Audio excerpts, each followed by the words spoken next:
दुनिया जहान में इस हफ्ते जर्मनी पर्याप्त संख्या में मकान क्यों नहीं बना पा रहा। स्वागत है आपका दुनिया जहान में। मेरा नाम है मोहनलाल शर्मा।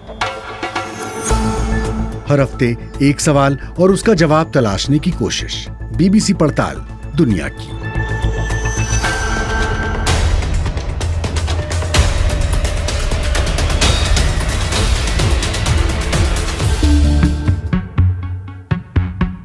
इस साल सितंबर में जर्मनी के चांसलर ओलाफ शोल्स ने देश में मकानों की किल्लत पर गहरी चिंता जताई।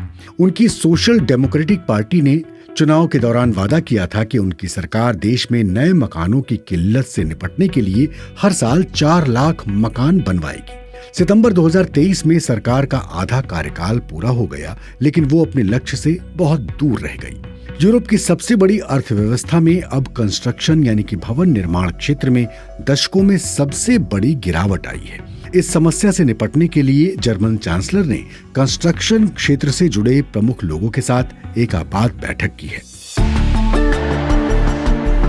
तो इस हफ्ते हम दुनिया जहान में ये जानने की कोशिश करेंगे कि आखिर जर्मनी पर्याप्त संख्या में मकान क्यों नहीं बना पा रहा। पार्ट 1 42 विभाग। हमारे पहले एक्सपर्ट हैं डर्क सालेवस्की, जो जर्मनी के प्रॉपर्टी बिल्डर ऑर्गेनाइजेशन यानी भवन निर्माण संघ के प्रमुख हैं और एक बड़ी कंस्ट्रक्शन कंपनी के सीईओ भी हैं। सरकार ने सालाना 4 लाख मकान बनवाने का लक्ष्य रखा था, लेकिन सालाना 2.5 लाख मकान ही बन पा रहे हैं और ये संख्या लगातार तेजी से कम हो रही है। पिछले साल के मध्य में इस समस्या की गंभीरता का पता चला। उस समय बिक्री बिल्कुल रुक गई। अब धीरे धीरे मकानों की बिक्री शुरू हो रही है। इस साल की शुरुआत में सैकड़ों कंस्ट्रक्शन कंपनियां दिवालिया हो गई। इस उद्योग में इलेक्ट्रीशियन, प्लम्बर, आर्किटेक्ट से लेकर मजदूरों तक कई किस्म के लोग काम करते हैं। डर्क सालेवस्की कहते हैं, एक मकान बनाने में 42 विभागों के अलग अलग हुनर वाले लोग काम करते हैं और ये जर्मनी की अर्थव्यवस्था का महत्वपूर्ण हिस्सा है। ऐसे ही कुछ अन्य कारण भी हैं जिनकी वजह से कई देशों की अर्थव्यवस्था कमजोर हो रही है। पहले कोरोना वायरस और फिर युद्ध का अर्थव्यवस्था पर असर पड़ा है। मकानों के निर्माण में इस्तेमाल होने वाली हर चीज महंगी होती गई है। मिसाल के तौर पर इस्पात की कीमत 4 गुना बढ़ गई है। ब्याज दर में वृद्धि का भी कई तरह के व्यापारों पर असर पड़ा है। डर्क सालेवस्की कहते हैं कि पहले ब्याज दर 1% होती थी, जो अब बढ़कर 4 से 5% तक पहुंच गई है। अब लोगों के लिए मकान बनाने के लिए इस ब्याज दर पर कर्ज लेना मुश्किल हो गया है। कई प्रोजेक्ट बंद कर दिए गए और नए प्रोजेक्ट शुरू नहीं किए जा सके हैं। वहीं भवन निर्माण संबंधी नियमों और सरकारी प्रक्रियाओं की वजह से दिक्कतें और बढ़ रही हैं। इमारतें बनाने के लिए जमीन तैयार करने की मंजूरी लेने में 2 साल से 20 साल तक का वक्त लग जाता है। ये प्रक्रिया डिजिटल नहीं है, सब कुछ कागज पर होता है और दस्तावेजों को तैयार करके मंजूरी लेने में अधिक वक्त लगता है। ये प्रक्रिया पूरी होने के बाद उस जमीन पर बनने वाली हर इमारत के लिए अलग से मंजूरी लेनी पड़ती है। जर्मनी में 16 राज्य हैं और हर राज्य के नियम, भवन निर्माण संबंधी कानून भी अलग हैं। अगर आपके पास बर्लिन में मकान बनाने का अच्छा नक्शा और प्लान है, तो जरूरी नहीं कि उसके मुताबिक आप म्यूनिख में भी मकान बना लें। आपको जिस शहर में मकान बनाने हैं, उसके दिशा निर्देशों और नियमों के अनुसार प्लान बनाकर मंजूरी लेनी पड़ती है।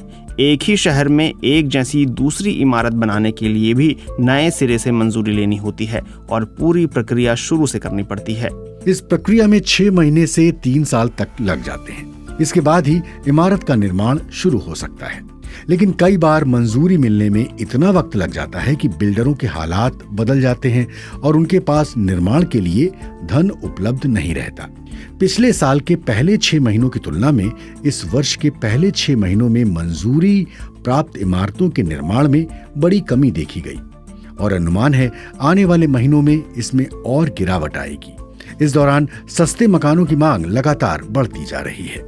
So when you see that we were around 2021 में हमारी आबादी 8 करोड़ थी, जो अब बढ़कर 8 करोड़ 40 लाख हो गई है। पिछले साल यूक्रेन से 15 लाख लोग यहाँ आए हैं। यूक्रेन के अलावा दूसरे देशों से भी लोग जर्मनी आ रहे हैं और बड़े शहरों में बस रहे हैं, इसलिए हमें तेजी से मकान बनाने होंगे।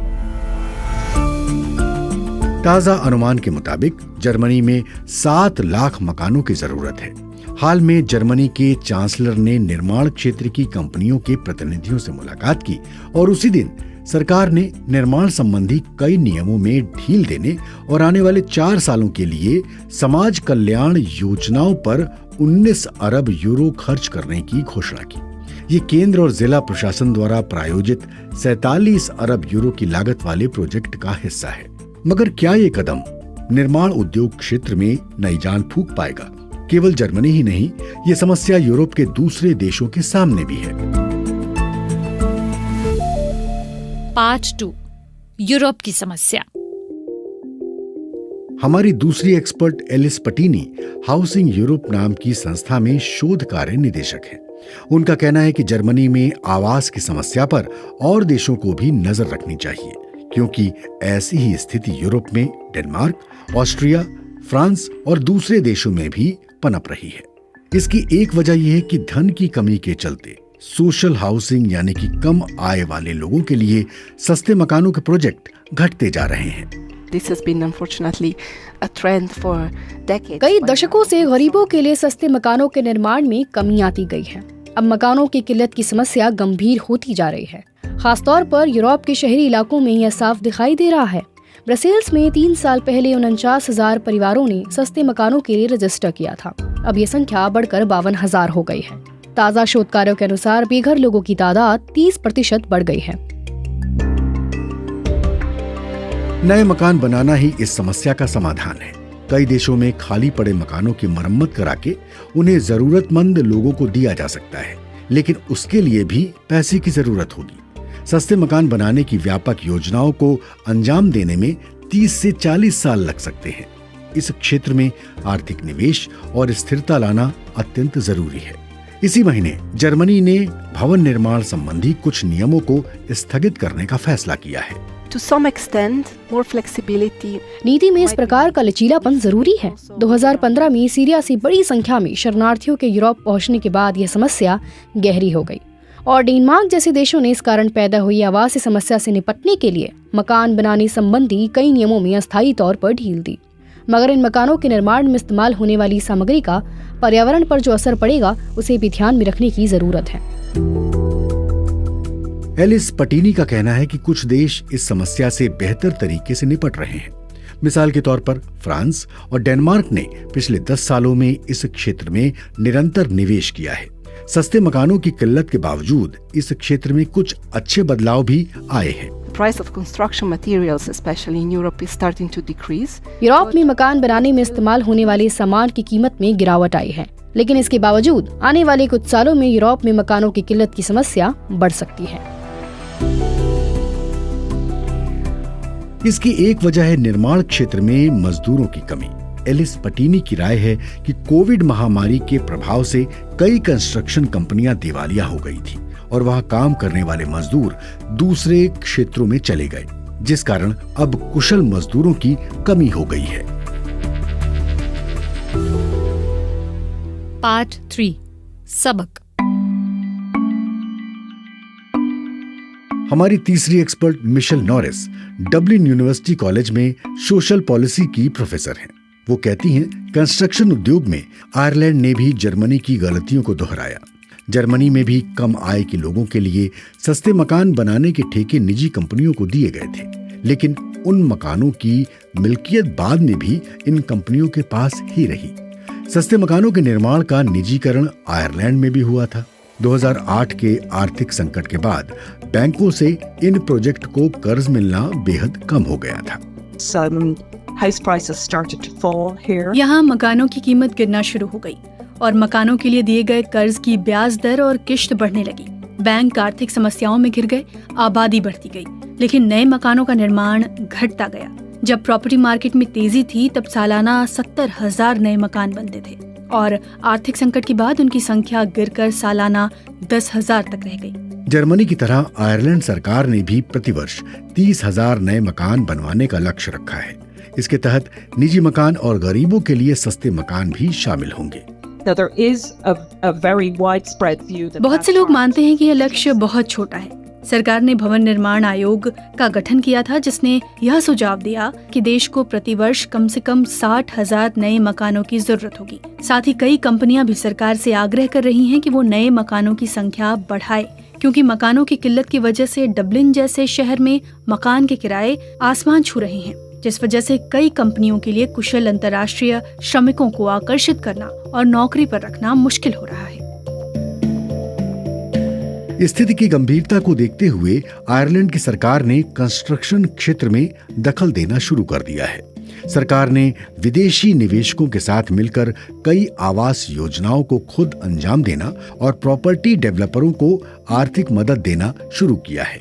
And also the government has recently announced a grant scheme. सरकार ने हाल ही में एक बड़ी योजना शुरू की है, जिसके तहत कंस्ट्रक्शन कंपनियों को ऐसे प्रोजेक्ट पूरे करने के लिए आर्थिक सहायता दी जा रही है जो उनके लिए फायदेमंद नहीं हो। बदले में उन्हें वो मकान खरीदारों को सौंपने होंगे। पहली बार कंस्ट्रक्शन उद्योग को सीधे सब्सिडी दी जा रही है। यह इसलिए भी कुछ चौंकाने वाला कदम है क्योंकि 15 साल पहले कई लोग इन कंस्ट्रक्शन कंपनियों को आर्थिक मंदी के लिए जिम्मेदार मान रहे थे। आयरलैंड सरकार के हाल के फैसलों से पता चलता है कि वो मकानों की किल्लत की समस्या से कितनी चिंतित है। आइए एक बार फिर से जर्मनी का रुख करते हैं। पार्ट 4 उतार चढ़ाव के दौर। जर्मनी में कई बार आर्थिक क्षेत्र और उसके साथ साथ कंस्ट्रक्शन उद्योग में उछाल और फिर गिरावट के दौर आए हैं। हमारे चौथे एक्सपर्ट येन्स बायसन हुग्रीफ कील इंस्टीट्यूट फॉर वर्ल्ड इकोनॉमी में वरिष्ठ अर्थशास्त्री हैं। वो कहते हैं कि ये समस्या आने वाले वक्त में और कठिन हो जाएगी। बर्लिन दीवार के ढहने के कुछ महीनों बाद अक्टूबर 1990 में सोवियत संघ के कब्जे वाले पूर्वी जर्मनी और पश्चिमी जर्मनी का एकीकरण हुआ। इसके बाद पूर्वी जर्मनी के इलाकों में आवासीय इमारतों और ढांचागत सुविधाओं के आधुनिकीकरण और सुधार के लिए एक महत्वाकांक्षी योजना शुरू की गई, जिससे कंस्ट्रक्शन उद्योग में भारी तेजी आई।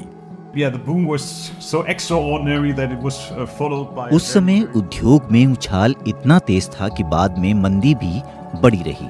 इसके बाद कंस्ट्रक्शन उद्योग में लगभग 10 साल तक मंदी छाई रही। फिर 2008 के आर्थिक संकट के बाद भी कंस्ट्रक्शन उद्योग में काफी उतार चढ़ाव आए। फिलहाल जर्मनी का कंस्ट्रक्शन उद्योग लगातार नीचे गिर रहा है। कंस्ट्रक्शन कंपनियां मकान बेचने के खर्च को कम करने की मांग कर रही हैं और साथ ही ट्रांसफर टैक्स, यानी कि जब मकान बेचा जाता है तो उस रकम पर लगने वाले टैक्स को कम करने की मांग कर रही हैं। जर्मनी में ट्रांसफर टैक्स अन्य देशों की तुलना में कहीं ज्यादा है। जर्मनी के हर राज्य में ट्रांसफर टैक्स अलग है। जर्मनी के राज्यों में इसकी दर 3.5% से 6% तक है। ऐसा नहीं लगता कि राज्य सरकारें इसे घटाने को तैयार होंगी, क्योंकि इससे उनकी आय घटेगी। ऐसे में दूसरे तरीके ढूंढने होंगे। मिसाल के तौर पर मकानों की बिक्री को प्रोत्साहन देने के लिए आयकर में रियायत दी जा सकती है।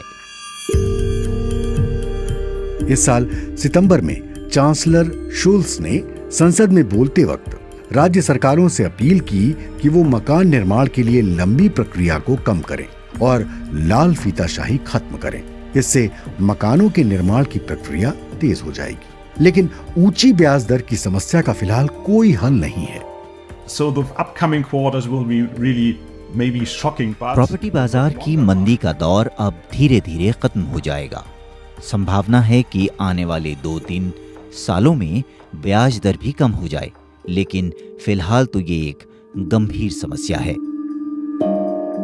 तो आखिर क्या वजह है कि जर्मनी पर्याप्त संख्या में मकान नहीं बना पा रहा है?